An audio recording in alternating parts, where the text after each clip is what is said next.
Continue reading Krishna book by Sri Bhaktivedanta Swami Srila Prabhupada, chapter 57, The Killing of Satrajit and Satandava.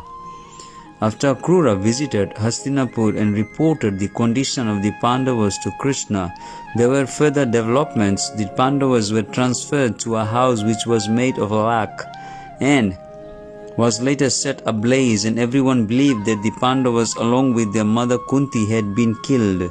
This information was also sent to Lord Krishna and Balaram.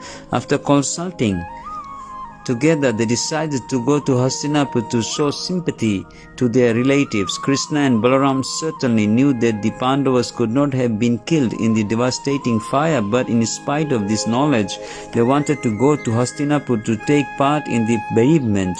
On arriving in Hastinapur, Krishna and Balaram first went to see Bhismadev because he was the chief of the Kuru dynasty. They then saw Kripacharya, Vidura, Gandhari and Drona.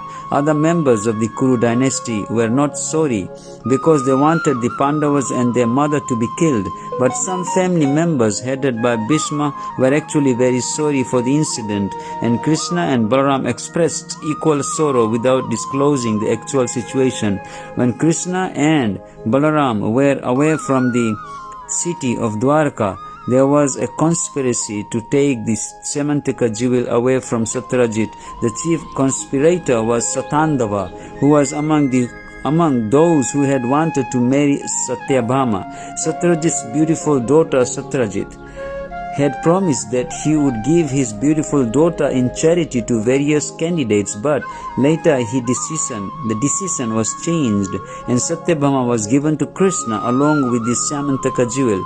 Satrajit had no desire to give the jewel away with his daughter, and Krishna, knowing his mentality, accepted his daughter but returned the jewel. After getting back the jewel from Krishna, he was satisfied and kept it with him always. But in the absence of Krishna and Balaram, there was a conspiracy by many men, including even Akrura and Kritavarma, who were devotees of Lord Krishna, to take the jewel from Satrajit.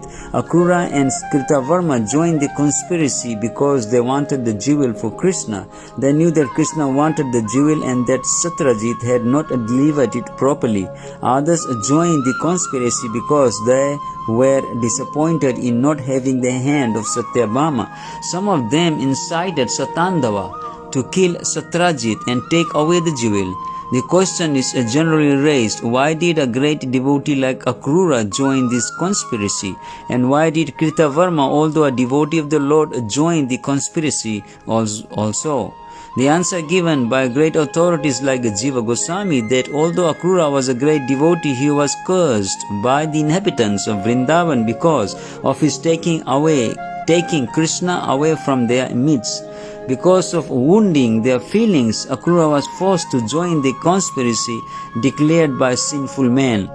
Similarly, Kritavarma was a devotee, but because of his intimate association with Kamsa, he was contaminated by sinful reactions, and he also joined the conspiracy. Being inspired by all the members of the conspiracy, Satandava one night entered the house of Satrajit and killed him while he was sleeping.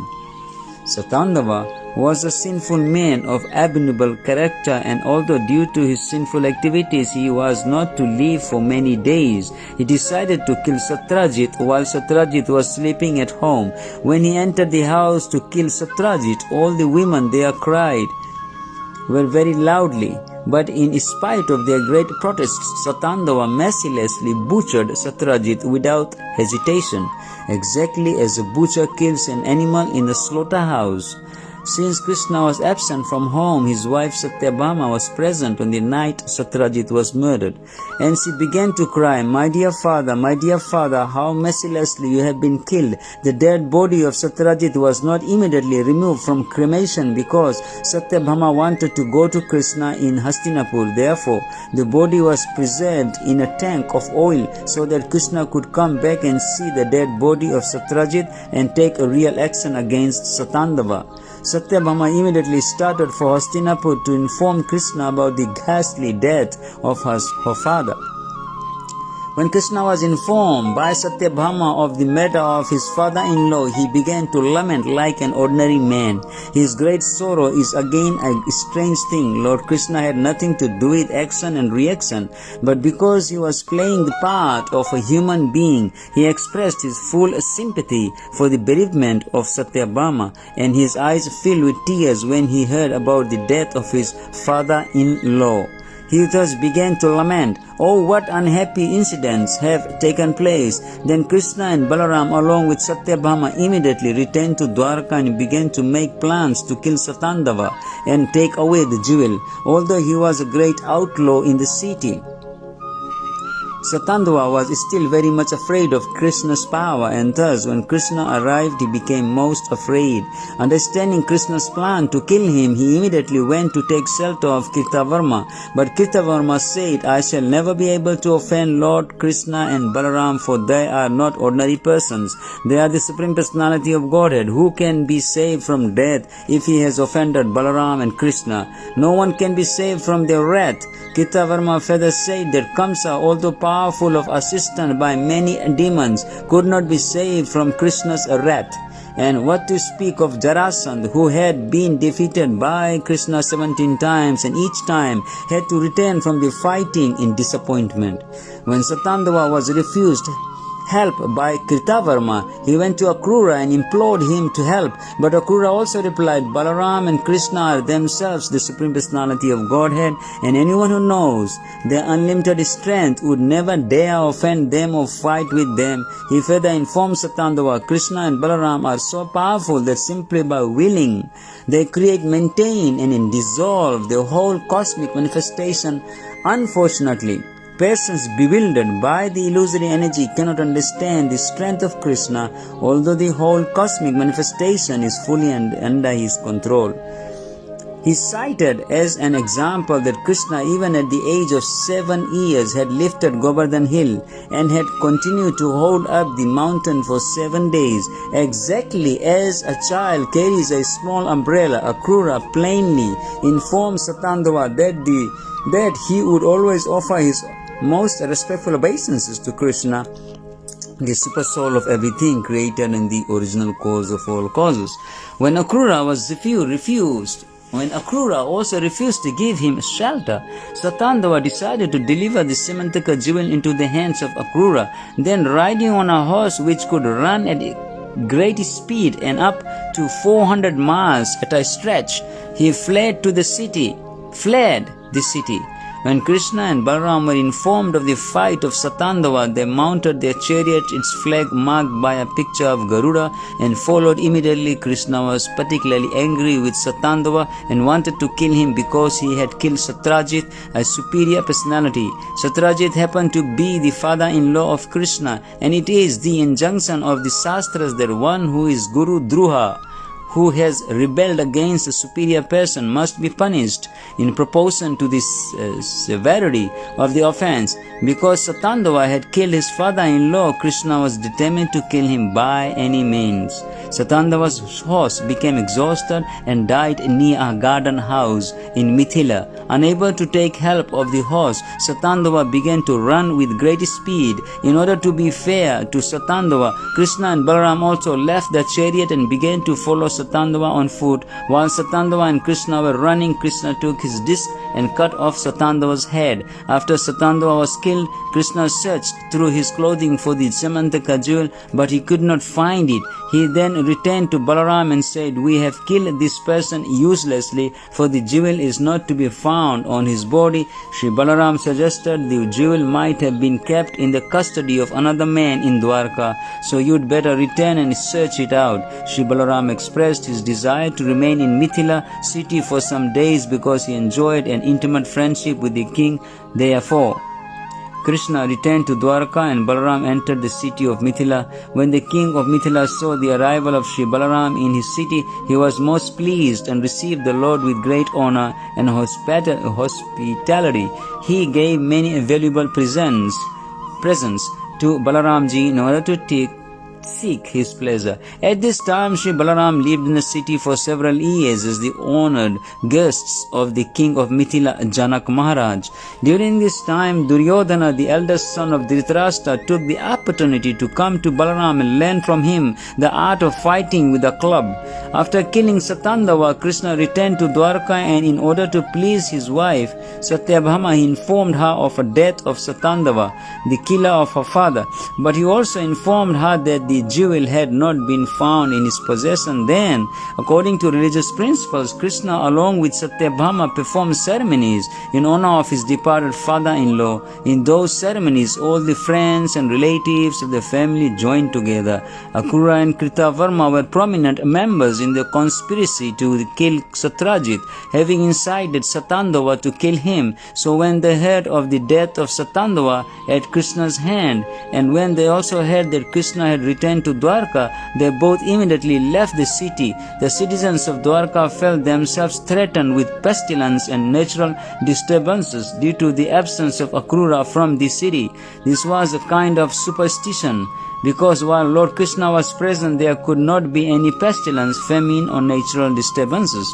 But in the absence of Akrura, there were apparently some disturbances in Dwarka. The superstition arose for the following reason. Once in the province of Kasi, Varanasi, there was a severe drought, practically no rainfall. At that time, the king of Kasi arranged the marriage of his daughter, known as Gandhini, with Swalpaka, the father of Akrura. This was done by the king of Kasi on the advice of an astrologer. And actually it is so happened that after the marriage of the king's daughter with Swalpaka, there was sufficient rainfall in the province due to the supernatural power of Swalpaka. His son Akrura was considered equally powerful, and people were under the impression that wherever Akrura or his father stayed, there would be no natural disturbances, such as famine and drought. That kingdom is considered happy where there is no famine, pestilence, or excessive heat and cold, and where people are happy mentally, spiritually, and physically. As soon as there was some disturbance in Dwarka, people considered the cause to be the absence of an auspicious personality in the city. Thus, there was a rumor that because of the absence of Akrura, inauspicious things were happening. After the departure of Akrura, some of the elderly residents of the city also began to perceive inauspicious signs due to the absence of the Syamantaka jewel. When Lord Sri Krishna heard these rumors spread by the people, he decided to summon Akrura from the kingdom of Kasi. Akrura was Krishna's uncle. Therefore, when he came back to Dwarka, Lord Krishna first of all gave him a welcome befitting a superior person. Krishna is the super soul in everyone and knows everything going on in everyone's heart. He knew everything that had happened in connection with Akrura's conspiracy with Satandava. Therefore, he smilingly began to speak to Akrura, addressing him as the chief among munificent men. Krishna said, "My dear uncle, it is already known to me that the Samantaka jewel was left by Satandava with you. Presently, there is no direct claimant of the Samantaka jewel, for King Satrajit has no male issue. His daughter Satyabhama is not very eager for this jewel, yet her expected son, as the grandson of Satrajit, would, after performing the regulative principles of inheritance, be the legal claimant of the jewel." Lord Krishna indicated by this statement that Satyabhama was already pregnant and that her son would be the real claimant of the jewel and would certainly take it from Akrura. Krishna continued, "This jewel is so powerful that no ordinary man is able to keep it. I know that you are very pious in activities, so there is no objection to the jewels being kept with you. There is one difficulty, and that is that my elder brother Sri Balaram does not believe my version that the jewel is with you. I therefore request you, O large-hearted one, to show me the jewel just once before my other relatives so that they may be pacified and reject various kinds of rumors. You cannot deny that the jewel is with you, because we can understand that we have enhanced your opulence and are performing sacrifices on an altar made of solid gold. The properties of the jewel were known wherever the jewel remained. It would produce for the keeper more than 2,000 of pure gold daily. Akrura was getting gold in that proportion and distributing it profusely at sacrificial performances. Lord Krishna cited Akrura's lavishly spending gold as positive evidence of his possessing the Samantaka jewel. When Lord Krishna, in friendly terms and sweet language, impressed Akrura about the real fact, and Akrura understood that nothing could be concealed from the knowledge of Sri Krishna, he brought out the valuable jewel covered by cloth but shining like the sun and presented it before Krishna. Lord Krishna took the Samantaka jewel in his hand and showed it to all his relatives and friends present, and then returned the jewel to Akrura in their presence, so that they would know that the jewel was actually being kept by Akrura in Dwarka city. This story of the Samantaka jewel is very significant in Srimad Bhagavatam. It is said that anyone who hears the story of the Samantaka jewel, or describes it, or simply remembers it, will be free from all kinds of defamation and the reactions of all impious activities, and thus will attain the highest perfectional condition of peace. Thus ends the Bhaktivedanta purport of the 57th chapter of Krishna, the killing of Satrajit and Satandava. Hare Krishna.